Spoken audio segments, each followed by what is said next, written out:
Halo guys, kembali lagi di channel saya. Saya sementara berada di lokasi daun mambri. Nah, lokasi di mana saya biasa mengambil daun mambri. Daun ini tumbuh liar di sekitar sini. Hari ini ada orderan. Orderannya ini khusus ada teman di luar Papua yang pesan daun, sehingga hari ini saya datang di lokasi untuk mengambil daun. Untuk hari ini saya proses.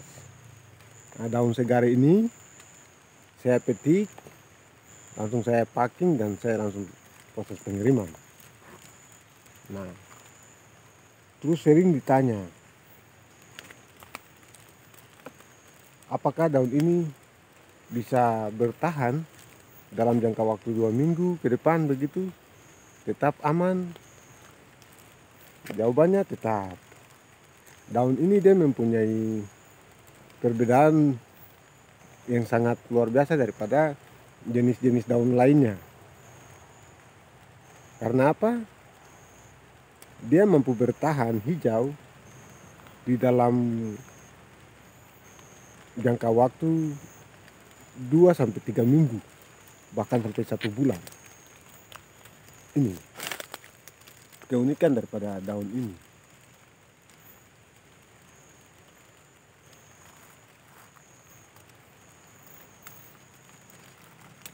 Saya pernah order ke beberapa negara tetangga seperti Malaysia, Singapura, terus ke Amerika.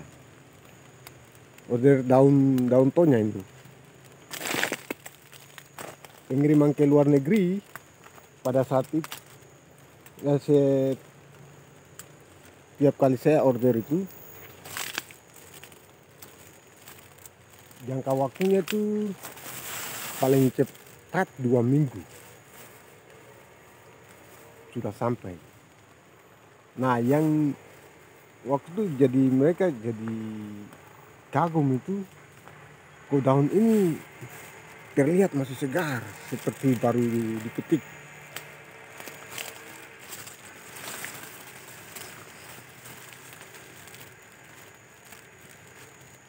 Jadi kalau daun yang sudah agak tua begitu, tidak terlalu tua, tapi yang pas, itu dia bertahan 1 bulan. Jadi sejak waktu saya kirim sampai di beberapa teman yang di Amerika dengan Malaysia, Singapura itu, mereka jadi aneh. Kok daun-daun, katanya kalau daun dia kalau sudah dipetik itu palingan 1-2 hari itu sudah layu. Tapi kok daun ini bisa sampai 2 minggu, sampai masih tinggal di mereka 1 bulan.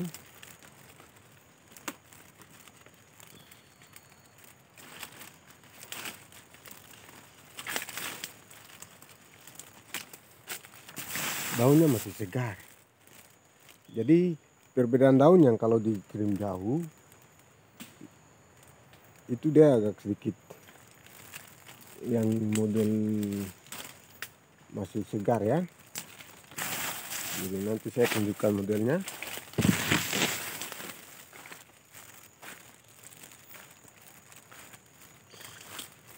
Ya, seperti yang ini, yang berbentuk atau modelnya begini, masih segar seperti begini. Dia lebih bertahan lama. Jadi dalam tempat yang tidak ada suhu udara, itu sudah dia bertahan hidup di situ. Artinya dia punya daun tidak pudar, tidak layu, dan tidak kering dalam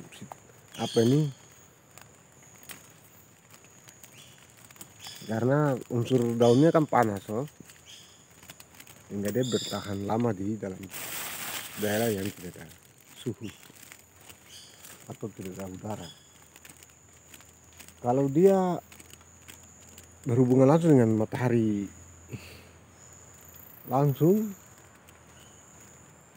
dia lebih cepat kering dibandingkan dengan jenis daun-daun yang lain. Jadi kalau daun yang lain itu terkena panas matahari, setelah dipetik ya, terkena panas matahari, dia masih bisa kita lihat hijau-hijaunya dari pagi sampai sore. Tapi kalau daun ini terkena matahari langsung, dia lebih cepat kering. Nah, itu salah satu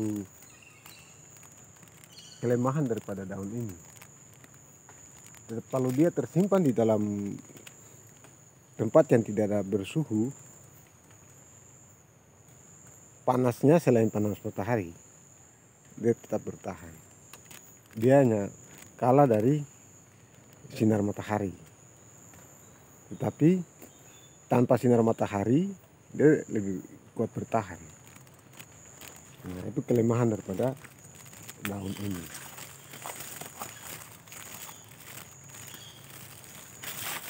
Nah, jadi biasa saya order daun ini ke teman.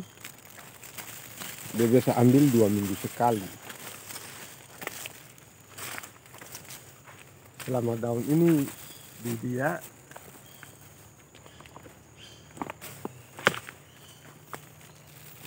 jadi kalau ingin mengorder daun ini, tidak perlu ragu soal daun ini akan kering, akan rusak, tidak.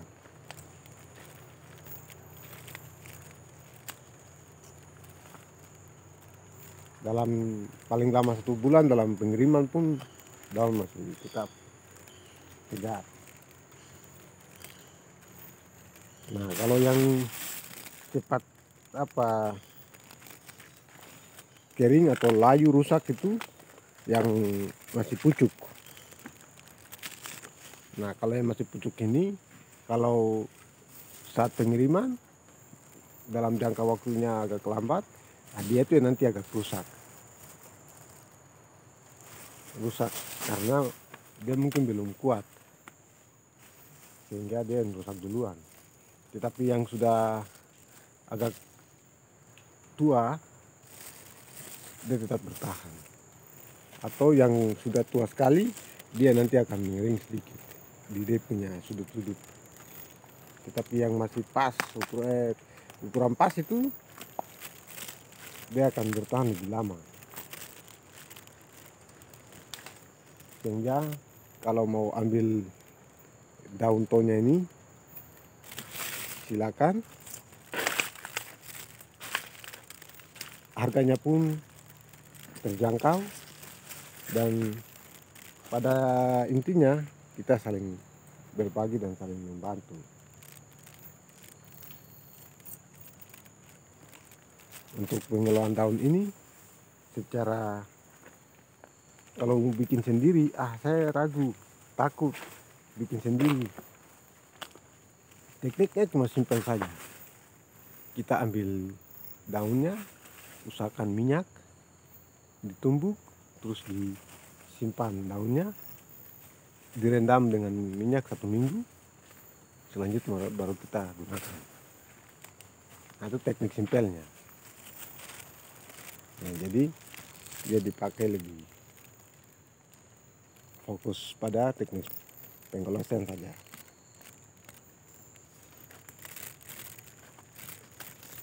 Oke, jadi di sini kita dapat mengambil daun-daun segar, langsung di order.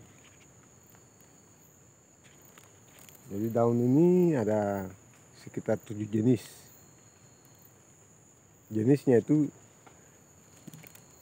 dari bentuk daun-daunnya. Ya, kita bisa kenal daun ini berbeda dengan model yang sana. Jadi model-modelnya agak sedikit berbeda-beda.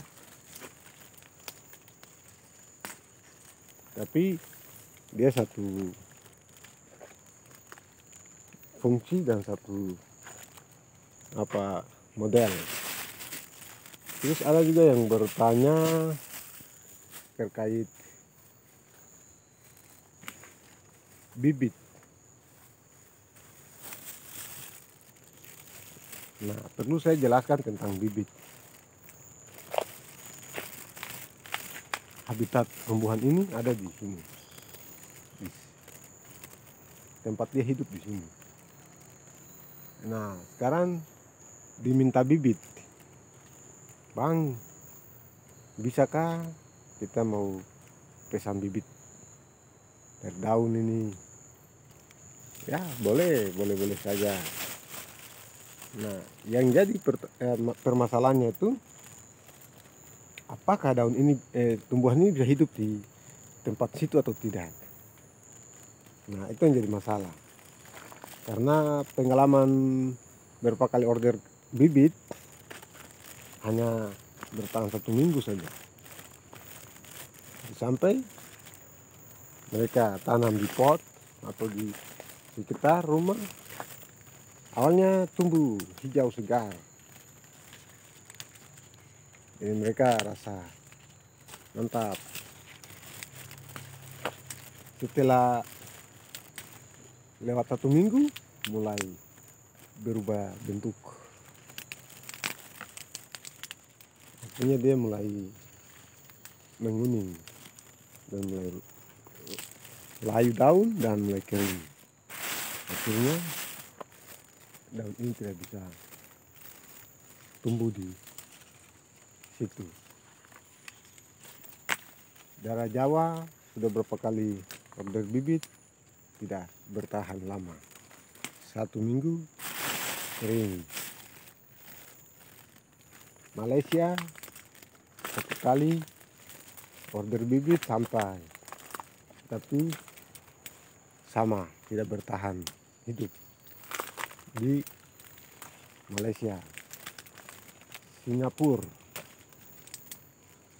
1 kali order bibit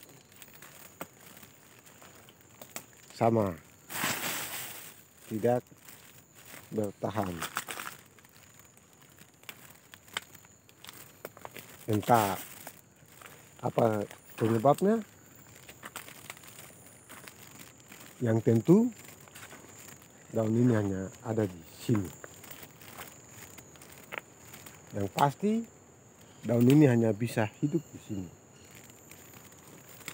di daerah Papua.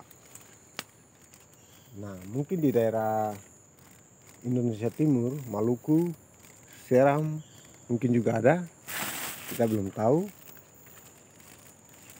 Atau di daerah sekitar situ. Jadi apabila di daerah Jawa, daerah Kalimantan, daerah Sulawesi ada yang bilang ini daun model ini, mungkin jenis daunnya berbeda atau bukan, karena daun ini sudah pernah dicoba keluar untuk ditanam di sana, tapi tidak bertahan hidup. Seandainya kalau cocok, maka dia akan hidup, tumbuh besar dan menggila. Tetapi dari pengalaman saya selama ini belum ada yang berhasil daun ini tumbuh di daerah mereka, apalagi ke daerah Jawa.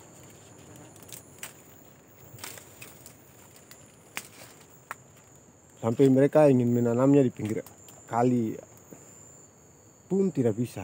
Setiap hari mau diberikan air pun tidak bisa. Nah, karena itu daun ini dia hanya bisa bertahan hidup di habitatnya yang sebenarnya.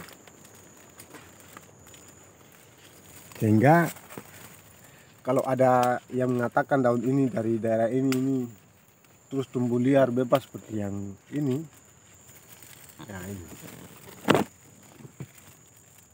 ya itu belum tentu benar, karena daun ini hanya ada di sini, di Papua. Di Papua juga tidak semua tempat,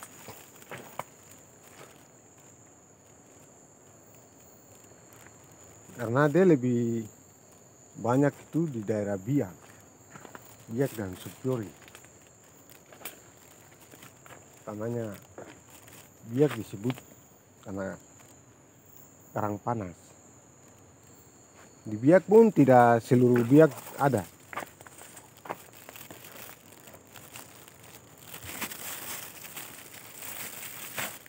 Terkecuali daerah Supiori.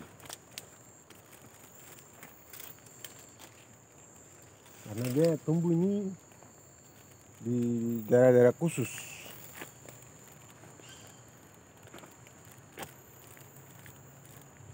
Sehingga kalau kita sudah bisa tahu, oh daerah ini daun ini tidak bisa tumbuh. Daun ini akan tumbuh di daerah ini dan itu. Karena kita lihat dari jenis tanahnya begitu. Oh daerah ini dari tanah kering, berarti daun ini tidak bisa ada. Daerah ini daerah tanah batu, berarti daun ini tidak bisa ada. Kalau daerah ini tanah basah, ada di situ, begitu. Jadi walaupun kita di Biak, kita sudah bisa tahu bahwa oh, daerah ini daun ini ada atau tidak. Kita bisa pastikan bahwa tidak ada, karena jenis dia punya jenis tanahnya. Kalau jenis tanah yang basah atau hutan rawa, di situ ada sagu, pasti barang itu ada di situ. Karena dia lebih dekat sekali dengan hutan yang dimana sagu itu tumbuh. Sehingga kalau kali yang mengalir, tempat basah-basah itu dia takut hidup juga. Sehingga tempat dia dimana daun ini dia tumbuh itu tempat yang khusus. Jadi kalau kita ke daerah Biak, Supiori, kita sudah bisa pastikan bahwa Supiori ini daerah-daerah ini yang barang ini ada. Daerah ini tidak ada karena jenis tanahnya ini. Tanah kering, tanah kering, terus tanah batu. Nah itu tidak ada. Kalau tanah basah, pasir dan tanah basah pasti ada di situ. Sehingga kita bisa tahu, oh ini kita mau ambil daun ini harus ke sini, karena di situ yang ada. Karena dia punya jenis tanahnya itu. Oke? Semoga video ini dapat bermanfaat untuk kita sekalian seputar herbal dari Papua dan tentang keasliannya. Kalau yang mau asli, ini sudah daerahnya. Kalau mau yang mantap, ini sudah tempatnya. Tidak akan habis dan tidak akan pernah hilang dari sini. Ikuti terus di video saya seputar dunia herbal. Salam hormat.